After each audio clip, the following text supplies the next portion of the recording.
আমরা পূর্বপুরুষের উদ্দেশ্যে তর্পণ করি, পূর্বপুরুষের আত্মা যাতে শান্তি পায় সেই জন্য একটু জল একটু তিল পূর্বপুরুষের উদ্দেশ্যে দিতে হয়, তাকে তর্পণ বলে। তর্পণ মানে খুশি করা, তৃপ্তি, তৃপ্তি থেকে তর্পণ। পূর্বপুরুষ যাতে তৃপ্তি পায় সেই জন্য জল আর তিল পূর্বপুরুষের উদ্দেশ্যে দিতে হয়।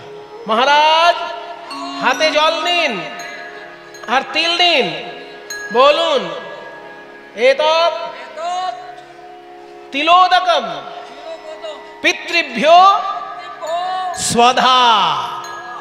সাহা নয়, আমি বলছি আগে বলছি, সাহা বলা হয় দেবতার উদ্দেশ্যে আর পিতার উদ্দেশ্যে বলা হয় স্বধা। শুনে নিন, এগুলো জেনে রাখুন সবাই।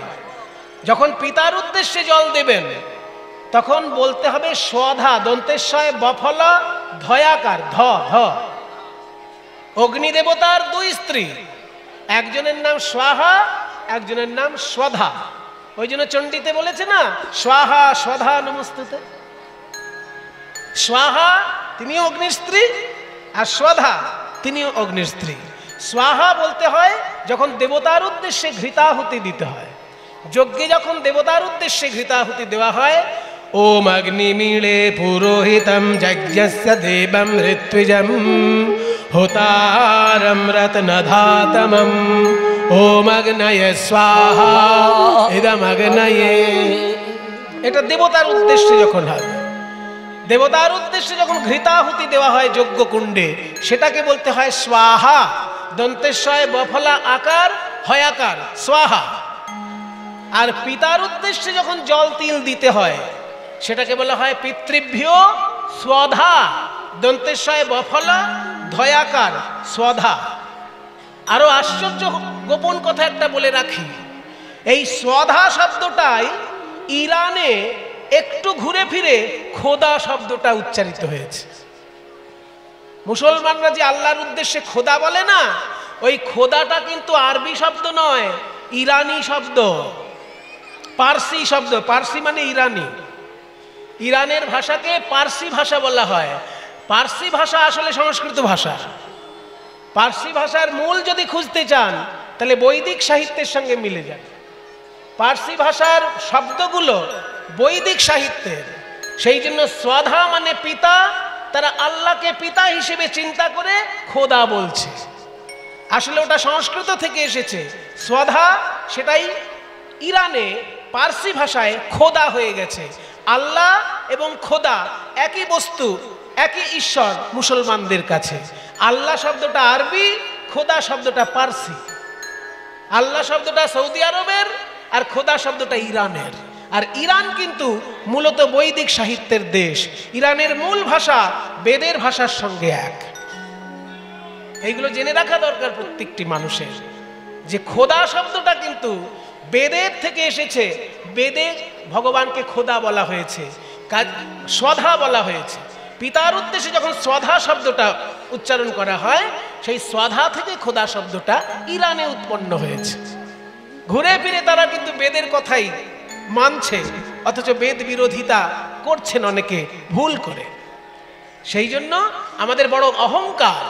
ভারতবাসীর এটা গর্বের বিষয় যে পৃথিবীর কাছে ঈশ্বরের কথা প্রথম শুনিয়েছেন ভারতের মুনি ঋষিগণ।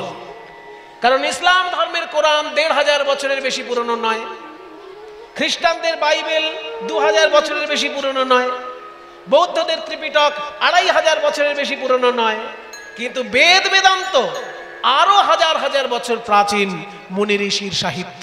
কাজেই সেইটা পৃথিবীর মধ্যে সবার উপরে স্থান পায়। ঐতিহাসিকদের কাছে বেদের শাস্ত্র সবার উপরে স্থান, তারপরে অন্যান্য সমস্ত সাহিত্য। ঐতিহাসিকদের কাছে বলছি, মানুষের কথা আমি বলছি না। ঐতিহাসিক গবেষক যারা, তারা এইসব কথা বলেছেন। সেই জন্য পিতার উদ্দেশ্যে যখন কিছু সমর্পণ করবেন সেটাকে বলতে হবে স্বধা। বলুন এতৎ তিলোদকম পিত্রে স্বধা। স্বধা ভালো করে বলুন। রোজ করে অভ্যাস নেই তো, ওই কালে ভদ্রে একবার করে, ওই জন্য। তর্পণ এমন একটা জিনিস রোজ করতে হয়, ব্রাহ্মণদের এটা নিয়ম। এবার ব্রাহ্মণটা পালন করতে পারেন না, কেউ সময় পান না, আর কেউ জানেন না। হয় সে জানে না, নয় সময় পায় না, যে কোনো একটা তো হবে। হয় জানেই না যে প্রতিদিন তর্পণ করতে হয়, কিংবা সময় পায় না প্রতিদিন তর্পণ করার। কিন্তু এটা ব্রাহ্মণের নিয়ম যে যখনই আহ্নিকে বসবে সে পিতা, ঠাকুরদাদা, পূর্বপুরুষের উদ্দেশ্যে তর্পণ করবে। ওই জন্য বলা হয় আব্রহ্ম ভুবনাল লোকা দেবর্ষি পিতৃ বান্ধবা তৃপ্যন্ত পিতর সর্বে মাতৃ মাতা মহাদয়। সবাইকে একসঙ্গে স্মরণ করা হয় তর্পণে। আব্রহ্ম ভুবনাল লোকা মানে ব্রহ্মা থেকে শুরু করে ভুবন পর্যন্ত যত লোক আছে সবাই যেন আমার জলের দ্বারা তৃপ্তি লাভ করে। আব্রহ্ম ভুবনাল লোকা দেবর্ষি পিতৃ মানবা, দেবতা, ঋষি, পিতা এবং মানুষ সবাই যেন আমার জলের তর্পণে শান্তি পায়। তৃপ্যন্ত পিতর সর্বে, আমার পূর্ব পিতাগণ মানে আমার বাবা, ঠাকুরদা, তার বাবা, তার বাবা, তার বাবা, পিতৃগণ সবাই তৃপ্তি লাভ করুক। তৃপ্যন্ত পিতর সর্বে মাতৃ মাতা মহোদয়।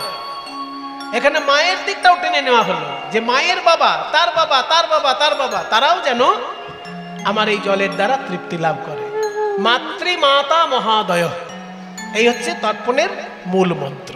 আরো একটা সংক্ষিপ্ত মন্ত্র আছে যে আব্রহ্ম স্তম্ভ পর্যন্ত তৃপ্যন্তু, আব্রহ্ম স্তম্ভ পর্যন্ত মানে ব্রহ্মা থেকে শুরু করে একদম তৃণলতা পর্যন্ত সবাই যেন আমার এই তর্পণের জলে তৃপ্তি লাভ করে, তৃপ্তি লাভ করে, তৃপ্তি লাভ করে। যখন এরকম তর্পণ পড়িয়ে দেওয়া হলো, তারপরে রামানন্দ রায় বলছে, ঠাকুর মশাইগণ আপনাদের পড়ানো হয়েছে তর্পণ? হ্যাঁ হয়ে গেছে। হ্যাঁ কে আছো? এনাদের ঠিক ঠিক দক্ষিণা দিও। এবার ঠাকুর মশাই আপনারা উপরে উঠুন, আমার একটু ব্যক্তিগত কাজ আছে। ওমা, ব্যক্তিগত কি কাজ? বলে এতক্ষণ আপনারা পিতার তর্পণ করালেন, পিতামহর তর্পণ করালেন, কিন্তু জগৎ পিতার তর্পণ তো হলো না। তো এবার আমি একটু নিজে নিজে জগৎ পিতার উদ্দেশ্যে তর্পণ করব। বাবা, ঠাকুর দাদা, পূর্বপুরুষের উদ্দেশ্যে যখন জল দিতে হয় সেই জলের সঙ্গে তিল দিতে হয়, কিন্তু জগৎ পিতাকে যখন জল দিতে হয় সেই জলের সঙ্গে তুলসী দিতে হয়। তাই বলে মাধব হে ওহে রাধা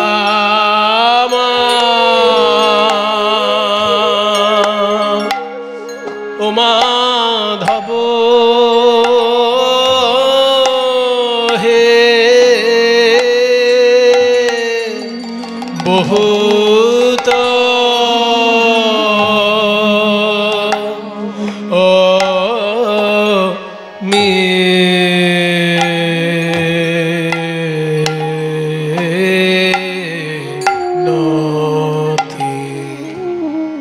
বহুত মিনতি করু তো হে ও হে রাধা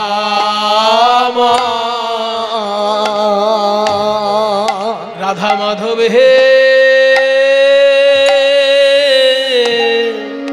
এই নিবেদন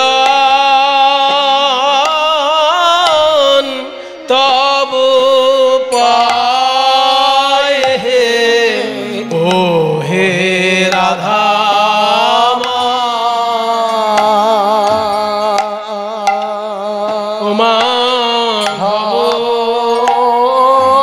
নিবেদন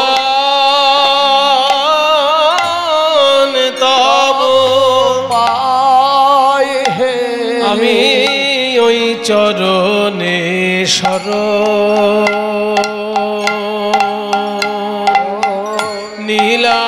নীলাম নিবেদন তব পায় আমায় চরণ ছাড়া করো না হে নিবেদন তব পায় চরণ ছাড়া করো না হে নিবেদন তব পায় করো না হে নিবেদন তব পায় করা করো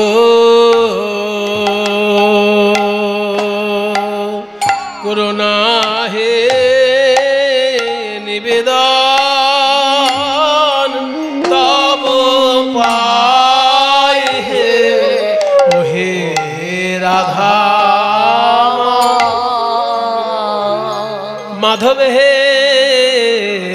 দেই তুলসী তুলসী তিল আমার দেহ মন সমর পলু দেই তুলসী তিল আমার দেহ মন সমর পলু দয়া জনি ছোড়ো বিমোয়ে হে মাধব দেখো আমায় দয়া ছেড়ো না হে আমায় দয়া ছেড়ো না হে ওহে মাধব আমি চির অপরাধী বলে ওগো মাধব তোমার শ্রীচরণে চির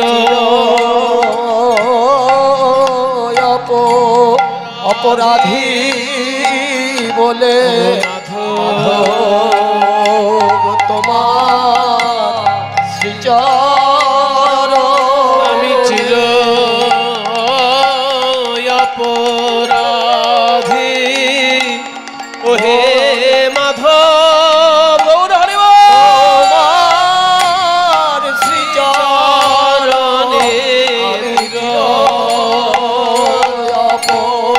অপরাধী ওহে মাধব তোমার শ্রীচরণে চির অপরাধী ওহে মাধব তোমার শ্রীচরণে চির অপরাধী বলে হে মাধব তোমার শ্রীচরণে আমায় দয়া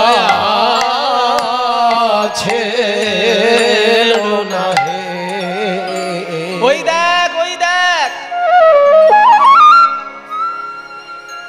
বাবা মায়ের উদ্দেশ্যে তর্পণ করেছে যখন জল আর তিল দিয়েছে তারপরে গোবিন্দের উদ্দেশ্যে তর্পণ করছে জল আর তুলসী দিয়ে এতে বোঝা গেল এই হচ্ছে রামানন্দ রায় কারণ অন্য লোক হলে তর্পণ করতে গেলে ব্রাহ্মণকে তাড়া দেয় তাড়াতাড়ি করুন মশাই এতক্ষণ জলে দাঁড়িয়ে থাকা যাচ্ছে না তাড়াতাড়ি করুন করে না যারা তর্পণ পাঠ করতে গেলে নদীতে কি দেখা যায় ঠাকুর মশাই যদি একটু বেশি সময় নিয়ে মন্ত্র বলে তখন বলে আরে বাবা তর্পণটা তাড়াতাড়ি করুন কিন্তু এই দেখো রামানন্দ রায় ব্রাহ্মণরা যা মন্ত্র পাঠ করিয়েছেন ততক্ষণ করেছেন তারপর ব্রাহ্মণরা চলে যাবার পর আবার নিজে হাত জোড় করে গোবিন্দের উদ্দেশ্যে আলাদা করে তর্পণ করছে এই না হলে কৃষ্ণ ভক্ত এইরকম লোকের দ্বারাই তো জগতের কল্যাণ হবে এইরকম লোক যদি রাজা হয় সেই রাজ্যেরও কল্যাণ হবে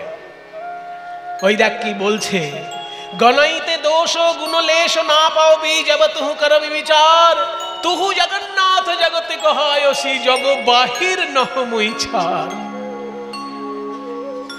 কিয়ে মানুষ পশু পাখি কিয়ে জন্মিয়ে অথবা কীট পতঙ্গে কর্ম বিপাকে গতাগতি পুন পুন মতি রহুতুয়া পরসঙ্গে যেন ওই চরণে মতি থাকে যেন ওই চরণে মতি থাকে আমি যেমন ভাবেই আসি না কেন পশু পাখি কীট পতঙ্গ আমি যেমন ভাবে আসি না কেন যেন ওই চরণে মতি থাকে আহ্বানাই বিদ্যাপতি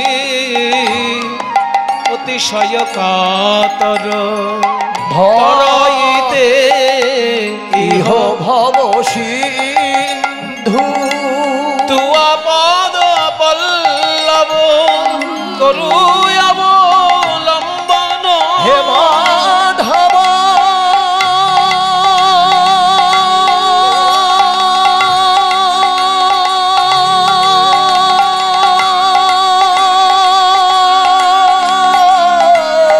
তুয়া পদ পল্লব করু অবলম্বন তিলয়াধ দেহ দিন বন্ধু আমায় এক বিন্দু দান করো হে আমায় এক বিন্দু দান করো হে তুমি হলে কৃপার সিন্ধু আমায় এক বিন্দু দান করো হে মাধব তুমি হলে কৃপা সিন্ধু এক বিন্দু দানে সিন্ধু ফুরাবে না হে তুমি হলে কৃপা সিন্ধু ফুরাবে না হে তুমি হলে কৃপা সিন্ধু বিন্দু দানে সিন্ধু ফুরাবে না হে এক বিন্দু দান করো হে তিলয়াধ দেহ দিন বন্ধু। এতটা আকর্ষণ রামানন্দ রায়ের যে মহাপ্রভু আর দূরে দাঁড়িয়ে থাকতে পারলেন না। যেখানে স্নান করে তর্পণ করছে রামানন্দ, ঠিক সেই নদীর তীরে মহাপ্রভু এসে দাঁড়িয়েছেন।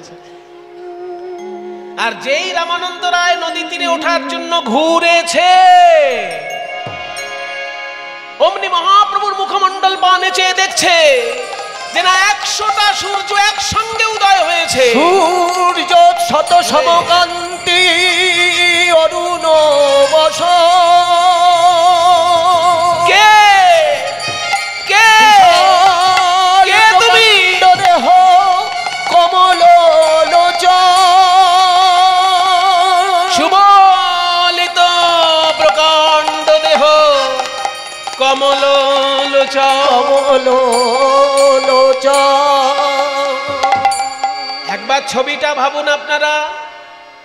ওই এলাকার রাজা রামানন্দ জলে দাঁড়িয়ে তর্পণ করছেন, আর মহাপ্রভু নদী তীরে দাঁড়িয়ে আছেন।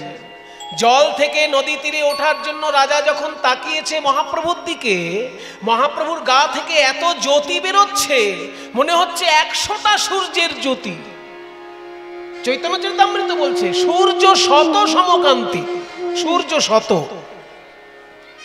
অনেকে বলবে একটা সূর্যের দিকে আমরা তাকাতে পারি না, আর 100টা সূর্যের জ্যোতি যদি হয় তাকাবে কি করে?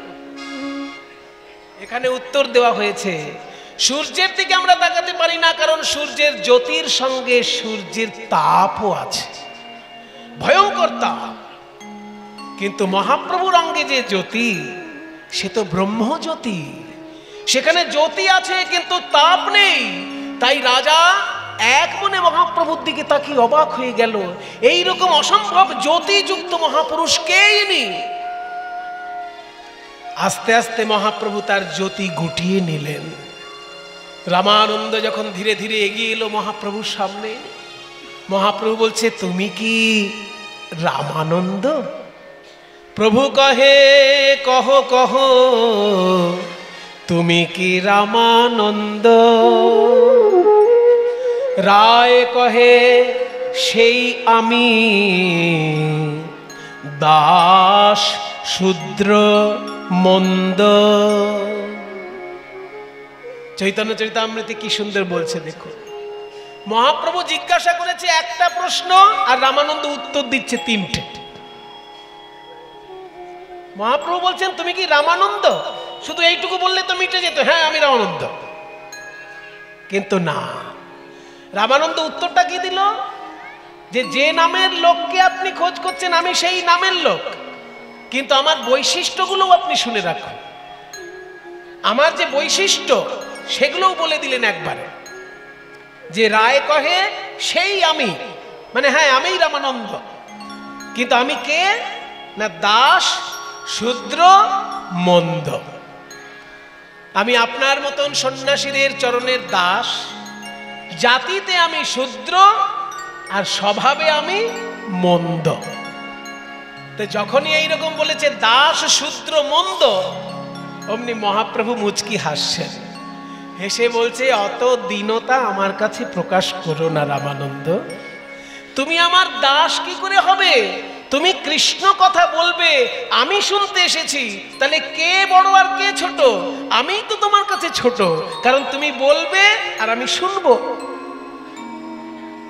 যদি একজন বলে আর একজন শোনে, তাহলে বেশি মূল্য কার থাকে? যখন স্কুলে মাস্টার মশাই বলে ছাত্ররা শোনে, তাহলে স্কুলে মূল্যটা কার বেশি?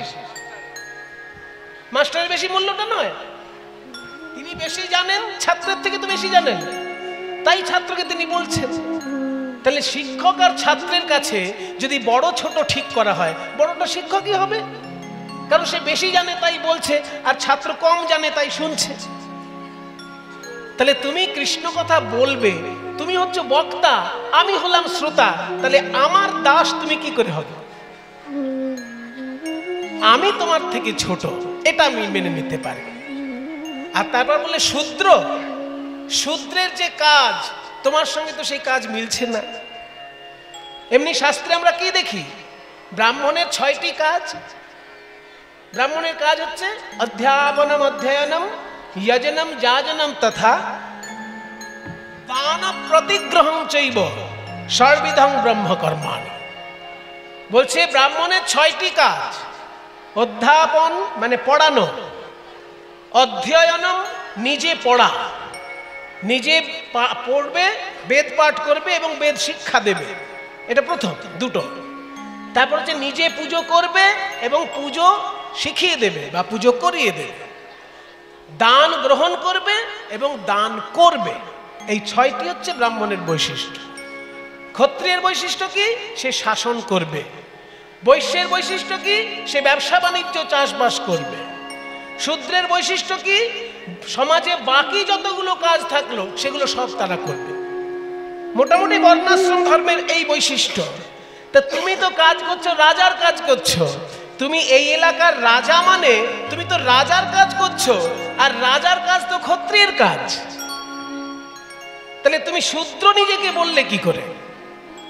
রায় কহে সেই আমি দাস শূদ্র মন্দ।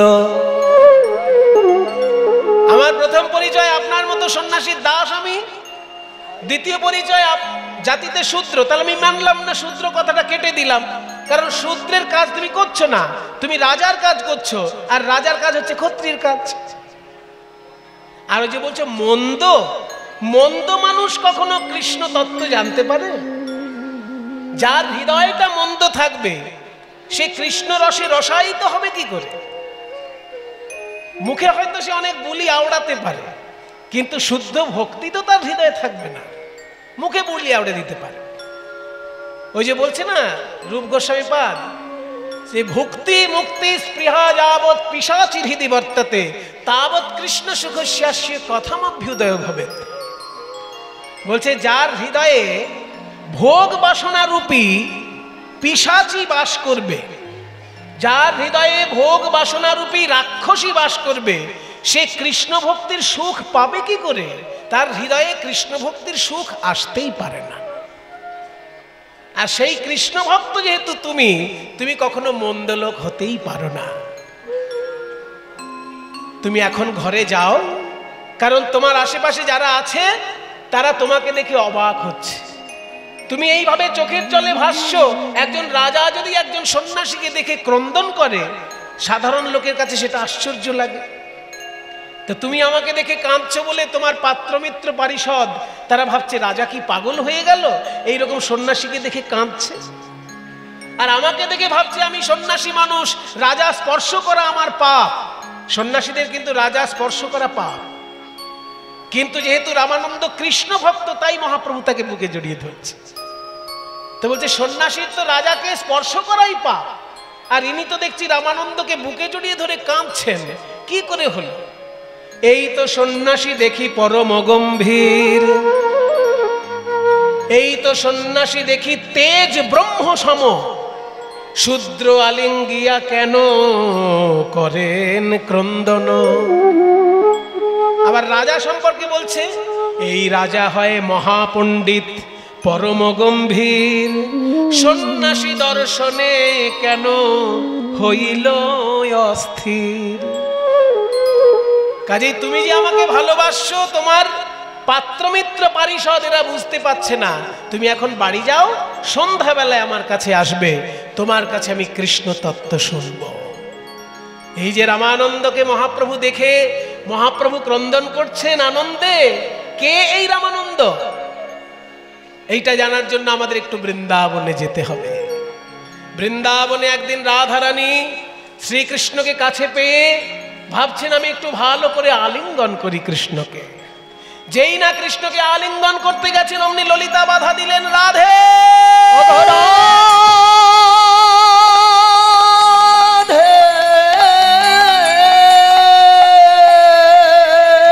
আলিঙ্গন ত্যাগ কর, আলিঙ্গন ত্যাগ কর, আলিঙ্গন ত্যাগ কর।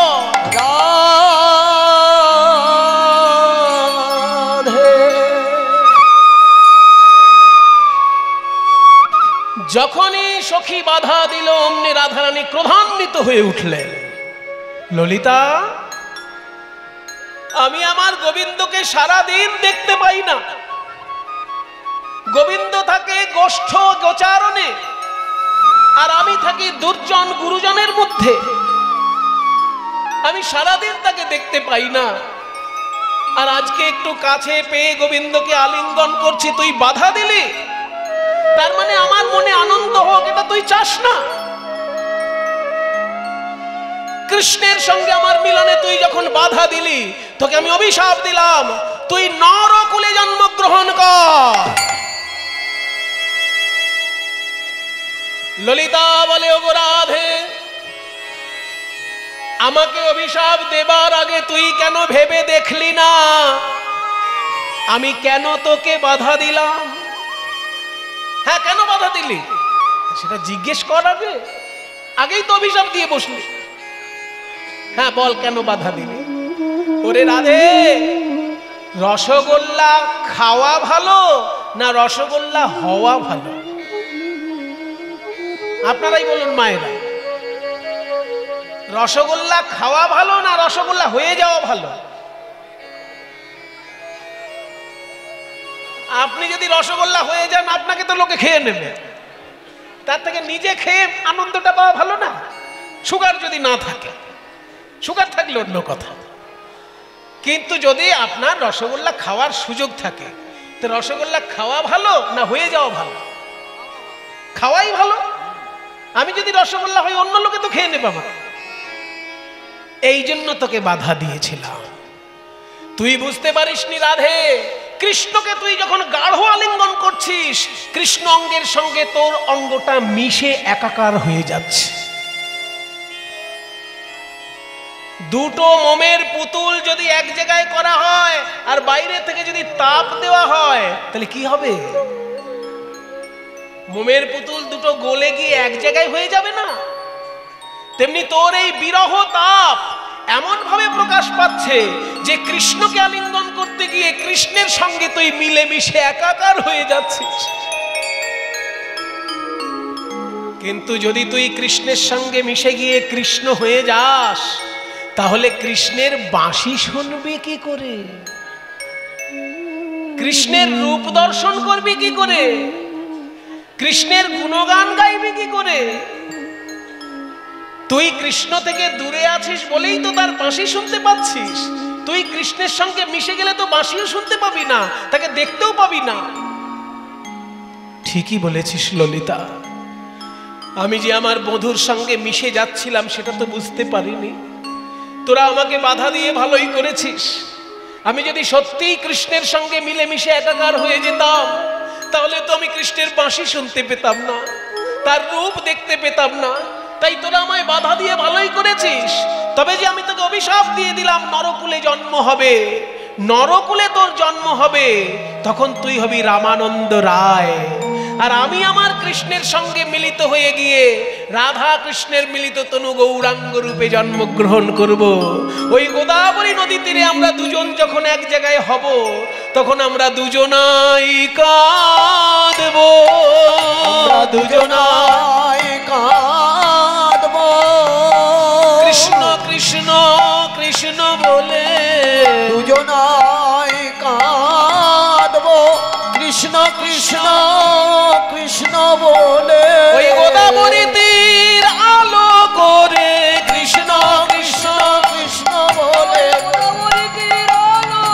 কৃষ্ণ কৃষ্ণ কৃষ্ণ বলে, কৃষ্ণ কৃষ্ণ কৃষ্ণ গোদাবরী তীর আলো করে কৃষ্ণ কৃষ্ণ আমরা দুজনাই কাঁদব।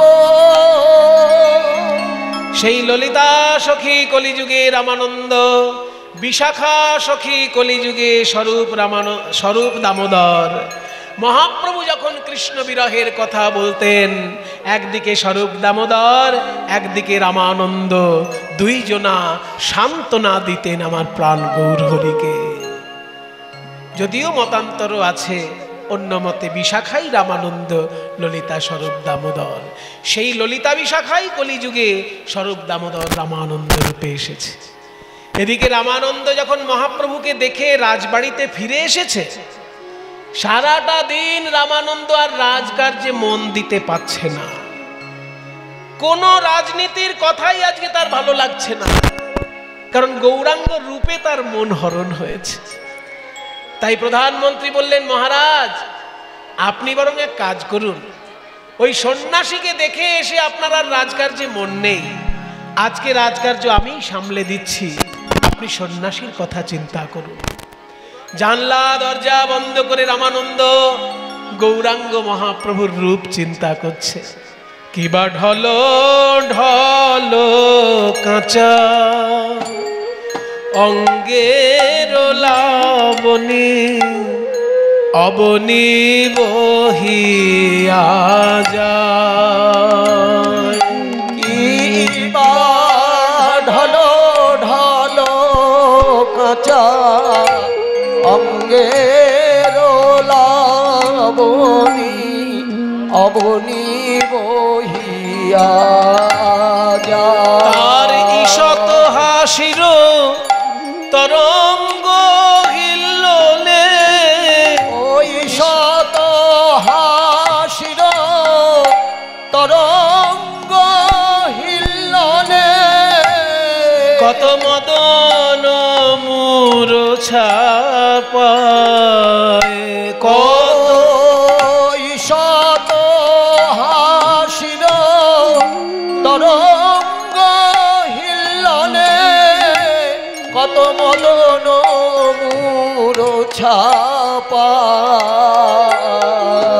আমি কিবা সে গৌরাঙ্গ কিক্ষণে দেখিনু, আমার ধৈর্য রহিল দূরে। কিবা সে গৌরাঙ্গ কিক্ষণে হেরিনু, আমার ধৈর্য রহিল দূরে। ওগো নিরবধি মোর চিতবে আকুল, কেন বা সদাই ঝুরে। ওগো নিরবধি মোর চিতবে আকুল, কেন বা সদাই ঝুরে। কেন গৌর বলে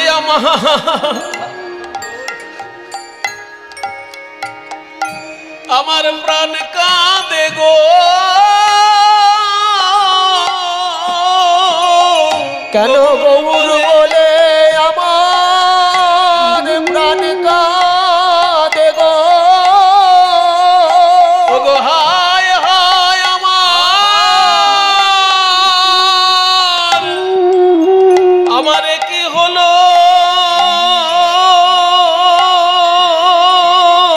কেন গৌর বলে আমার প্রাণ কাঁদে গো বলি হায় হায় আমার একই হলো গৌর বলে আমার প্রাণ কাঁদে গো হায় হায় আমার একই হলো কেন ওই গৌর রূপে নয়ন গেল হায় হায় আমার একই হলো রূপে নয়ন বলি হায় হায় আমার একই হলো নয়ন গেল বলি হায় হায় আমার একই হলো গৌর রূপে আমার প্রাণ কাঁদে গো নিরবধি মন চিতবে আকুল কেন বা সদাই ঝুরে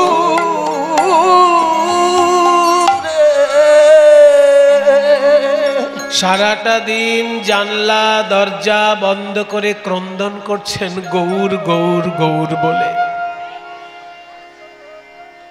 বিকাল বেলা যখন হয়ে গেছে, সন্ধ্যা নেমে পড়েছে, একজন পার্ষদকে সঙ্গে নিয়ে অতি সাধারণ পোশাকে, মাথায় সোনার মুকুট নয়, সারা গায়ে সোনার গয়না নয়, একটা সাধারণ ধুতি আর একটা সাধারণ চাদর গায়ে দিয়ে একজন শুধু পার্ষদকে সঙ্গে নিয়ে রাজা চলেছেন মহাপ্রভুর কাছে। সমস্ত গয়না খুলে ফেলেছে। গৌরসুন্দরের কাছে গিয়ে যখন দাঁড়িয়েছেন, গৌরসুন্দর বললেন, এসো রামানন্দ, তুমি রাজা, কিন্তু রাজকার্য ছেড়ে যখন তুমি কষ্ট করে আমার কাছে এসেছো, আমি যে উদ্দেশ্যে তোমার কাছে এসেছি সেই কথা সরাসরি তোমায় প্রশ্ন করব, কোনো ভূমিকায় আমি যাব না। প্রভু কহে বড় শ্লোক, সাধ্যের নির্ণয়, রায় কহে সধর্মাচরণে বিষ্ণু ভক্তি হয়। একদম সরাসরি প্রশ্ন আর উত্তর, কোনো ভূমিকা নয়, কারণ রাজার অনেক সময়ের দাম, আর মহাপ্রভুরও সারা দক্ষিণ ভারত ঘুরতে হবে, সময় নষ্ট করা নয়। সরাসরি প্রশ্ন করলেন রামানন্দের কাছে, রামানন্দ, ভক্তি হয় দু রকমের, সাধন ভক্তি আর সাধ্য ভক্তি। সাধন ভক্তির কথা আমরা শ্রীমদ্ ভাগবতে শুনতে পাই, শ্রবণং কীর্তনং বিষ্ণু শরণম পাদ সেবনম, এগুলো সাধনার ভক্তি। সাধনা করে গেলে একদিন কৃষ্ণ দর্শন দেবেন। কিন্তু আমি এমন ভক্তির কথা জানতে চাইছি যে সাধনা করতে করতে যে ভক্তি পাওয়া যায়, সেই ভক্তিটার কথা একটু ভালো করে বুঝে নিন। ভক্তি দু রকমের, সাধ্য ভক্তি আর সাধন ভক্তি। সাধন ভক্তি হচ্ছে সাধনা করে করে যাওয়া, আর সাধনা করতে করতে যে ভক্তি আসে সেটার নাম সাধ্য ভক্তি। আর একটু সহজ করে উদাহরণ দিলে বুঝতে পারবেন। মনে করুন আপনি কোনো একটা বড় কলেজে ভর্তি হতে চাইছেন, মাধ্যমিক পাশ করেছেন, উচ্চ মাধ্যমিক পাশ করেছেন, এবার বিএতে বা বিএসসি বিকমে কোনো একটা বড় কলেজে ভর্তি হতে চাইছেন। কিন্তু বড় কলেজের একটা বৈশিষ্ট্য আছে, তারা কিন্তু আপনার রেজাল্ট দেখে ভর্তি নিয়ে নেবে না। আপনার রেজাল্ট দেখে তারা নামের লিস্ট টাঙাবে যে এই ছেলেগুলোকে আমরা পরীক্ষা নেব যে এরা আমাদের কলেজে পড়ার উপযুক্ত কিনা, তাই না? আপনি ফর্ম ফিল আপ করে দিলেন, রেজাল্ট দিয়ে দিলেন, কিন্তু আপনার রেজাল্টে ভালো মার্কস আছে মানে আপনি ভর্তি হয়ে যাবেন এমন কোনো ব্যাপার না। কলেজ কিন্তু চাইবে, যদি ভালো কলেজ হয়, যে আমার কলেজে আমি যেমন তেমন ছাত্রছাত্রীকে ঢোকাবো না, আমরা আলাদা করে পরীক্ষা নেব, সেই পরীক্ষায় যদি পাশ করে তবে আমরা ছাত্রছাত্রীকে ভর্তি নেব, তার রেজাল্ট যতই ভালো হোক। আমাদের পরীক্ষায় পাশ না করলে আমরা নেব না। তাহলে এই যে কলেজ যে পরীক্ষাটা নেয়, এই পরীক্ষাটার নাম অ্যাডমিশন টেস্ট বা প্রবেশিকা পরীক্ষা। কিন্তু এই প্রবেশিকা পরীক্ষা পাশ করে কেউ যদি ভাবে আমি বিএ পাশ করে গেছি, সে কি ঠিক ভাবছে? এই প্রবেশিকা পরীক্ষাটা পাশ করলো মানে সে ওই কলেজে পড়ার অধিকার পেল। এইবার ওই কলেজে পড়ুক 3 বছর, তবে তো সে বিএ পাশ করবে।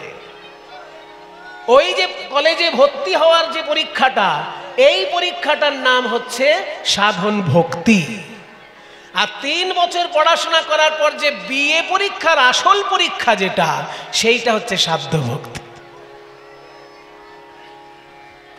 হ্যাঁ, আপনি কলেজে নাম লেখাতে পারেন কিন্তু পড়তে পারবেন না যদি কলেজের পরীক্ষায় পাশ না করেন। ওই কলেজের পরীক্ষাটার নাম অ্যাডমিশন টেস্ট। সেইটা পাশ করা মানে কিন্তু বিএ পাশ করা নয়। সেইটা পাশ করা মানে কলেজে পড়ার অধিকারটা পাওয়া। তারপরে আপনি 3 বছর ওখানে কষ্ট করে পড়বেন, তবে তো আপনি পাশ করবেন বিএ পাস।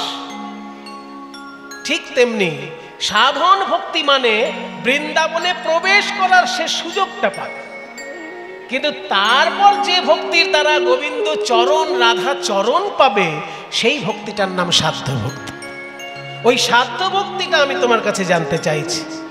প্রভু কহে পড়ো শ্লোক সাধ্যের নির্ণয়। প্রভু কহে পড়ো শ্লোক সাধ্যের নির্ণয়। রামানন্দ রায় কহে স্বধর্মাচরণে বিষ্ণু ভক্তি হয়। রায় কহে স্বধর্ম আচরণে বিষ্ণু ভক্তি হয়। স্বধর্মাচরণ যদি কেউ করে যেতে পারে, স্বধর্মাচরণ মানে ব্রাহ্মণ ব্রাহ্মণের কাজ করবে, ক্ষত্রিয় ক্ষত্রিয়র কাজ করবে, বৈশ্য বৈশ্যর কাজ করবে, শূদ্র শূদ্রর কাজ করবে, এটা যদি ঠিকঠাক কেউ করে যায়, সেই একদিন ভগবানের চরণ পাবে।